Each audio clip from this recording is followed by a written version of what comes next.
बिस्मिल्लाहिर्रहमानिर्रहीम अस्सलामु अलैकुम वरहमतुल्लाहि वबरकातुहू। नाज़िकाम, आप देख रहे हैं ग़ुलाम नबी मदनी यूट्यूब चैनल और मैं हूं ग़ुलाम नबी मदनी। आज 15 जनवरी 2022 है और आज दिन है हफ्ते का, जबकि हिजरी तारीख आज 11 जुमादुस्सानी 1443 हिजरी है। दुनिया भर से आज की अब तक की 10 बड़ी ताज़ा और इंतहाई अहम खबरें इस वीडियो के अंदर आप जानने जा रहे हैं। लेकिन अगर आप इस चैनल पर नए हैं तो इसे लाजमी सब्सक्राइब कर लें, दोस्तों के साथ भी नशर कर लें ताकि वो भी दुनिया भर के अहवाल से बाखबर रह सकें, क्योंकि दुनिया भर से 30 बड़ी खबरें 3 खबरनामों की शक्ल में सुबह, दोपहर और शाम के वक्त इस चैनल पर नशर की जाती हैं। फारनाज़िकाम, खबरों का आगाज़ करते हैं। जो आज की पहली बड़ी खबर है ये ईरान और चीन के ताल्लुकात के हवाले से है। ईरान ने चाइना के साथ 25 साला मुआहदे पर काम शुरू करने का ऐलान कर दिया है।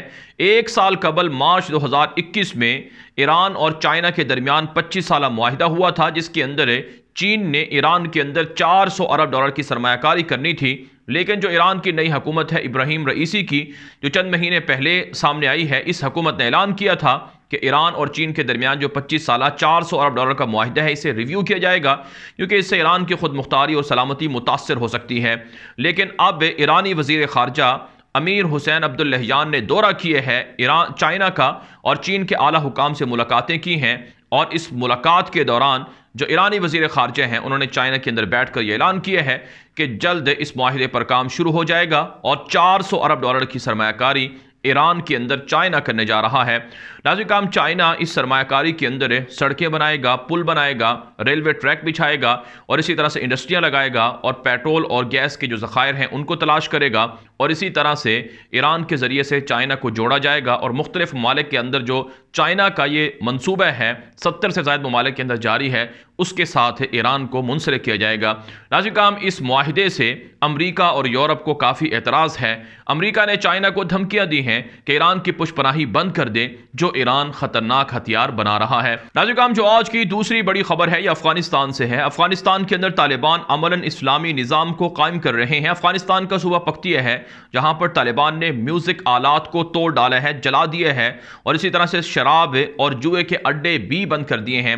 अफगान तालिबान की जानिब से ये इकदाम जो मुखालिफिन हैं तालिबान के, उनको हजम नहीं हो रहा है और तालिबान के खिलाफ एहतजाज कर रहे हैं कि तालिबान गरीब लोगों के म्यूजिक आलात को, दुकानों को क्यों बंद कर रहे हैं।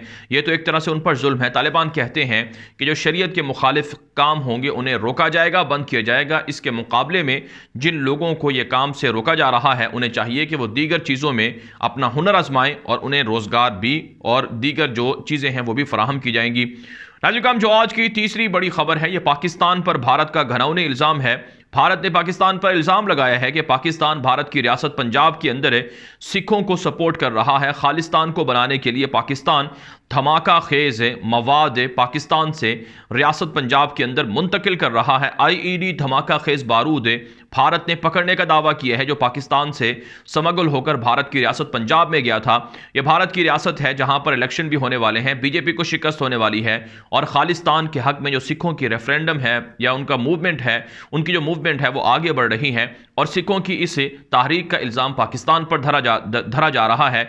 और सिखों का जो कत्लेआम है या सिखों की नस्ल कुशी है उसकी भी कोशिश हो रही है इस तरह के घिनौने इल्जामात लगाकर। इसी तरह से नाज़िकाम, भारत ने पाकिस्तान पर मकबूजा कश्मीर के अंदर भी असलहा, गोला बारूद और IED धमाका खेज मवाद को मुंतकिल करने का इल्ज़ाम लगाया है।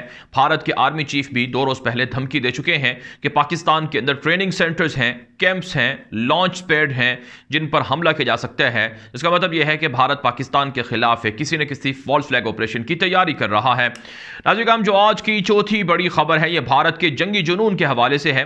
भारत का जंगी जुनून बढ़ता जा रहा है और दूसरी तरफ भारत अपनी आवाम को बेवकूफ़ बनाने के लिए मेड इन इंडिया का जो नारा है वो भी लगा रही है। ताज़ा खबर यह सामने आ रही है कि भारतीय सरकार ने 14 चोपर हेलीकॉप्टर थे और इसी तरह से मिसाइल थे जो बैरून ममालिक से ख़रीदे जाने थे। ये डील कैंसिल कर दी गई है और ये कहा गया है कि मेड इन इंडिया को प्रमोट किया जाएगा, यानी भारत के अंदर बनी हुई दिफाई जो प्रोडक्ट्स हैं उन्हीं को इस्तेमाल किया जाएगा और बैरून ममालिक से असलहा नहीं ख़रीदा जाएगा। इस मकसद की वजह से ये डील कैंसिल की गई है। लेकिन नाज़रीन इसराइल से, अमेरिका से और फ्रांस और यूके और दीगर ममालिक से भारत अब भी अरबों डॉलर का असलहा खरीद रहा है। अवाम को बेवकूफ़ बनाने के लिए कहा जा रहा है कि मुल्क के अंदर असलहे की फैक्ट्रियाँ लगाई जा रही हैं और अपने मुल्क के अंदर असलहा तैयार किया जा रहा है। हालांकि भारत दुनिया भर से असलहा खरीद रहा है और वो भी भारत को इस्तेमाल करना नहीं आता और पाकिस्तान के मुकाबले में भारत को शिकस्त हो रही है। नाज़रीन जो आज की पांचवी बड़ी खबर है ये मकबूजा कश्मीर से है। मकबूजा कश्मीर के अंदर भारतीय फौज की दरिंदगी और दहशतगर्दी जारी है। मजीद 4 कश्मीरी नौजवान गिरफ्तार कर लिए गए हैं। सर्च ऑपरेशन के दौरान जो निहत्ते कश्मीरी हैं उनके घरों का तकद्दुस पामाल किया गया है। खवातीन को और लड़कियों को हिरासा भी किया गया है। दूसरी तरफ से नाज़रीन 24 हफ्तों से जामे मस्जिद श्रीनगर बंद है और गुज़श्ता रोज़ भी वहाँ जुमा अदा करने की इजाज़त नहीं दी गई है और भारत के मज़ालिम कश्मीरी मुसलमानों पर इस हद तक बढ़ चुके हैं कि कश्मीर के अंदर सब कुछ ताजरों का नुकसान हो रहा है और जिंदगी मफलूज होकर रह गई है। नाज़रीन जो आज की छठी बड़ी खबर है ये भारत और नेपाल के बाहमी झगड़े के हवाले से है। भारत ने नेपाल के साथ एक मर्तबा फिर पंगा ले लिए है। भारत के दहशतगर्द वजीर आज़म नरेंद्र मोदी ने ऐलान किया है कि लिपुलेख तक भारत जो सड़कें हैं वो बिछाएगा और लिपुलेख जो नेपाल का इलाका है उस तक भारत जो रोड का निज़ाम है वो बहाल करेगा। इस पर नेपाल ने भारत को धमकी दी है कि भारत अपनी हद में रहे। भारत जो नेपाल के इलाके हैं उनके अंदर नहीं आ सकता है और वहाँ तक तामीरात नहीं कर सकता है, सड़कें नहीं बना सकता है। नाज़रीन इससे पहले आप जानते हैं 2 साल पहले नेपाल और भारत के दरमियान सरहदी मामलात पर तनाज़ा हुआ था और नेपाल ने भारत से अपने सरहदी इलाके वापस ले लिए थे। जिस तरह से चाइना भारत से अपने इलाके वापस ले रहा है इसी तरह से नेपाल के हाथों भी भारत को शिकस्त हुई थी और भारत जो नेपाल के अंदर सियासतदानों को खरीद कर रॉ एजेंसी के जरिए से इश्तिहार अंगेजी करना चाहता है, इसके खिलाफ भी नेपाल की अवाम मुत्तहिद है। और भारत क्या नाज़रीन भूटान, मालदीव और दीगर ममालिक के अंदर जो पड़ोसी मुल्क हैं वहां से भारत को निकालने और भारत की मुदाखलत को बंद करने का मुतालबा जोर पकड़ता जा रहा है। नाज़रीन जो आज की 7वीं बड़ी खबर है ये मुत्तहिदा अरब इमारात और तुर्की के बाहमी ताल्लुकात के हवाले से है। मुत्तहिदा अरब इमारात और तुर्की में तिजारती सरगर्मियां बढ़ती जा रही हैं। सालाना तिजारत $10 अरब से जायद करने का ऐलान कर दिया गया है।